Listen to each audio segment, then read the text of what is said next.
E aí pessoal, tudo bem com vocês? Sejam bem-vindos a essa nossa próxima aula de português para Urca. Nessa aula de hoje nós vamos dar continuidade ao estudo do texto em prosa, pela ampla cobrança dentro de uma prova Urca, que pode ser um texto jornalístico, uma notícia, pode ser um texto narrativo ou pode ser um texto de opinião, né? Aqui nós temos um artigo de opinião ou uma crônica argumentativa em que o autor vai falar sobre a paz, né? Você já leu esse texto? Você só poderá assistir essa aula se já tiver lido esse texto. Esse texto não pertence a uma prova Urca, mas pertence, assim, não uma prova Urca do concurso, mas é uma prova Urca do vestibular 2020.1, bem recente, né? Uma prova bastante recente. Para você que está fazendo esse concurso,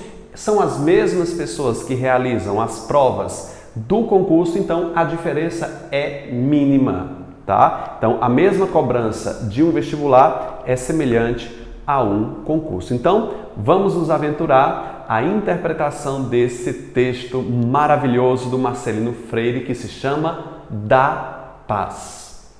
Eu não sou da paz, não sou mesmo, não sou. Paz é coisa de rico, não visto camisa nenhuma, não senhor, não solto pomba nenhuma, não senhor, não venha me pedir para chorar mais, secou. A paz é uma desgraça. Uma desgraça. Carregar essa rosa boba na mão? Nada a ver, vou não. Não vou fazer essa cara chapada, não vou rezar. Eu é que não vou tomar a praça nessa multidão. A paz não resolve nada. A paz marcha. Para onde marcha? A paz fica bonita lá na televisão. Viu aquele ator? Se quiser, vá você, diacho. Eu é que não vou atirar uma lágrima. A paz é muito organizada, muito certinha, tadinha. A paz tem hora marcada, vem governador participar, e prefeito, e senador, e até jogador. Vou não, não vou. A paz é perda de tempo. E o tanto que eu tenho para fazer hoje, arroz, feijão, sem contar a costura, meu juízo não tá bom não. A paz me deixa doente. Sabe como é? Sem disposição. Sinto muito. Sinto. A paz não vai estragar o meu domingo. A paz nunca vem aqui no pedaço. Reparou? Fica lá. Está vendo? Um bando de gente dentro dessa fila demente. A paz é muito chata. A paz é uma bosta. Não fede nem cheira. A paz parece brincadeira. A paz é coisa de criança. Tá uma coisa que eu não gosto. A esperança. A paz é muito falsa. A paz é uma senhora que nunca olhou na minha cara. Sabe a madame? A paz não mora no meu tanque. A paz é muito branca, a paz é pálida. A paz precisa de sangue. Marcelino Freire. Que texto maravilhoso. Uma pessoa que não dispõe de muito conhecimento pode interpretar que esse texto do Marcelino Freire seja no seu sentido literal, denotativo, ou seja, no seu sentido real. As pessoas que não compreendem o recurso da ironia podem pensar que esse texto seja de uma pessoa revoltada que prefere guerra, mas na verdade não. Nós temos aí a voz de uma pessoa gritando, geralmente de uma pessoa pobre, de um desvalido, que cansou de pedir paz. Diz que gritar na paz, soltar a pomba branca, sair às ruas, não resolve nada, e não resolve mesmo. Ah, eu vou botar um textinho, sou da paz no Facebook, no Instagram, e isso vai dizer que eu sou uma pessoa boa que quer paz. Que conversa! A paz, como ele disse aí, precisa de sangue, precisa de luta. Olha os escravos que tanto lutaram para ter a libertação deles, que demorou muito tempo. foi em um recurso de muita luta, foi a recurso de sangue, muita gente morreu. Ou você pensou que a Belzinha, a princesa Isabel, acordou num dia lindo de sol e disse: eu vou libertar os escravos hoje. Vai libertar a principal mão de obra dela? Vai ficar desfalcada? Não. Foi por bastante pressão. A paz precisa de luta. Vestir branco numa rua em passeata não resolve nada. E essa é justamente a mensagem passada pelo Marcelino Freire, que eu não tenho uma linguagem denotativa, eu tenho uma linguagem real. Esse texto me chocou bastante. Eu tenho aí um recurso de primeira pessoa, é uma pessoa falando, eu não sou da paz, primeira pessoa, falando para um governante, falando para a população em geral, para a grande massa, para as pessoas que são devotas de uma passeata, pensando que isso resolve. Texto maravilhoso. Depois que você leu esse texto, responda as questões para que a gente possa voltar aqui e comentar uma por uma. Vai lá. Primeira questão de Urca, ela começa colocando um trecho de um texto que não está lá no texto original do Marcelino Freire, não é verdade? É um texto falando sobre voz, para dar prosseguimento na questão. Ela diz que voz implica ouvido, ou seja, se eu não tiver ouvido, de nada adianta a voz. Isso aí é uma interpretação minha que eu estou fazendo a respeito do texto. Voz implica ouvido. Mas há dois ouvidos simultâneos. Uma vez que dois pares de ouvidos estão na presença do outro, o daquele que fala e o daquele que ouve. Ou seja, em um processo de comunicação, a pessoa que fala tem dois ouvidos e consegue escutar a si mesmo e ao outro, e aquela outra pessoa passiva, paciente, que está escutando o que eu estou falando. O ouvido, com efeito, capta diretamente o espaço ao redor, tanto que vem de trás como vem de frente. Eu entendi aí que a pessoa que está escutando não vai escutar apenas a pessoa que fala, o orador, mas também dá ouvido àquela pessoa que está também falando ao lado. Eu acredito, eu interpretei, que é a pessoa que tem a percepção de um todo, não somente da pessoa que está falando, mas dá ouvido também a outras pessoas. Tá bom? Veja o item da questão. Partindo de uma leitura geral do texto de Marcelino Freire, marque a opção correta com que se refere à voz. Veja que o item da questão não faz nenhuma referência a esse texto de voz. Então isso aí foi meramente ilustrativo, mas ela vai cobrar nas alternativas. Ou seja, foi mal elaborado o item. O item está mal elaborado. Ele devia fazer associando ao texto voz dito anteriormente. Fazer o quê, né, gente? A gente está falando de Urca, né? Letra A. O texto da paz não apresenta voz? Apresenta. Apresenta a voz de quem está falando e de quem ouve, possivelmente um senhor. Lembra que lá no primeiro parágrafo diz: não senhor, não senhor. Só que esse não senhor pode ser uma expressão. A gente diz não senhor, não vou não senhor. Tanto pode estar falando para uma mulher, para um homem ou um conjunto de pessoas. Não senhor não significa diretamente que seja uma pessoa só falando. Só que no segundo parágrafo ele diz: vá você, diacho. Esse você e o senhor reforçam a teoria que ele está falando com uma pessoa, no caso o leitor, no caso você aí que está escutando. Não é verdade? A voz narrativa do texto é em terceira pessoa? Não, é em primeira. Eu não vou, eu não sou da paz. Então tirei letra A e letra B. Na letra C, há dois pares de ouvidos e uma voz no texto? Há dois pares de ouvido. A pessoa que está falando e a pessoa que está ouvindo, você, o senhor, tá? As pessoas envolvidas na interlocução, quem está falando e quem está ouvindo, são facilmente identificadas? Eu acho que são facilmente identificadas. É a pessoa que está falando e é a pessoa que está ouvindo, o senhor ou você, tá bom? Eu acho exagero colocar isso aqui facilmente identificadas. Eu colocaria, as pessoas envolvidas na interlocução são identificadas. Facilmente, nem tanto. Tá bom? O índice você prova que é a pessoa com quem eu estou falando. Letra C, alternativa correta. Na letra D, a voz do texto fala para um receptor? Sim. Que é apenas o leitor real? Olha, no texto ele fala que é o você. O problema dessa questão é a palavra apenas. Eu posso ter mais de um leitor? Mais de um leitor? Ou seja, o que seria um leitor irreal? No texto eu vejo apenas, a voz do texto fala para apenas um leitor, para uma pessoa. Mas eu posso ter duas pessoas lendo o texto.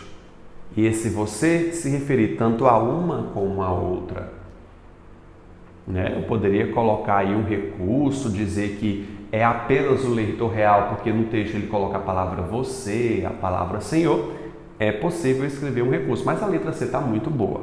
Tá? A letra E está totalmente errada, não há narrador observador, porque o narrador observador acontece em terceira pessoa. É aquele que narra a história sem participar dela e por aí vai. Então, gabarito letra C, eu concordo com a banca Urca. Essa letra D só está um pouquinho estranha. Se você quiser forçar a barra, você vai escrever um recurso aí, tá bom? Escreve seu recurso aí na questão, candidato. Vamos colaborar com o canal. Segunda questão pede: uma leitura geral do texto nos permite inferir, exceto. Cara, isso aí é de praxe da Urca. Uma questão de exceção. Você que se prepara para o concurso da Urca pode ter certeza. Uma questão de exceção vai cair. Muitas vezes não tem esse grifo não, essa letra em caixa alta com o nome exceto. Nesse caso veio, mas ela pode esconder a palavra exceto ali. Fique ligado, viu? Se atente. Há uma forte denúncia social no texto? Verdadeira. O aluno vai logo e marca a letra A e não percebeu que está pedindo a exceção. Ele está pedindo a errada, candidato. B. O texto reflete a perspectiva dos marginalizados, dos excluídos? Pode ser. Eu não tenho total certeza não, viu? Isso aqui é uma interpretação, que é uma inferência. Mas como a questão versa sobre inferência, não tem para onde correr, tá, gente? Está verdadeira. A denúncia, a manifestação, não ameniza a dor daqueles que sofrem na pele as marcas da violência. Gente, aí é uma inferência extrapolativa. Eu acho que isso aí não deveria ser levado a sério. Mesmo sendo um comentário correto, eu acho que aí extrapola os sentidos originais do texto.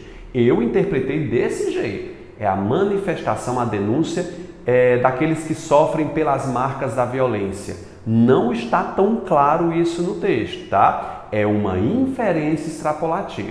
Mas como foi possível interpretar isso, eu coloquei uma interrogação. Eu vou procurar outra melhor. Eu estou falando de Urca, né? Há um acordo, uma união entre as classes quanto aos ideais? Não, não há não. Letra D é o gabarito correto, não tem para onde você correr. Não há uma união entre as duas classes que estão debatendo. Tá? Ele está xingando a outra classe que quer soltar pomba, que quer fechar praça. Ele diz que isso não resolve nada, não há união, não há consenso. É claro que eu vou de D, em se tratando de Urca. O registro de uma grande dor é verbalizado em revolta e denúncia social? Outra inferência extrapolativa, mas que está em acordo com as ideias do texto. Então, letra C e E extrapola um pouquinho, só que a letra D é totalmente errada para o sentido original do texto. Então, letra D. É nessas formas de questões que a gente vai aprendendo a lidar com a banca Urca. Tudo bem?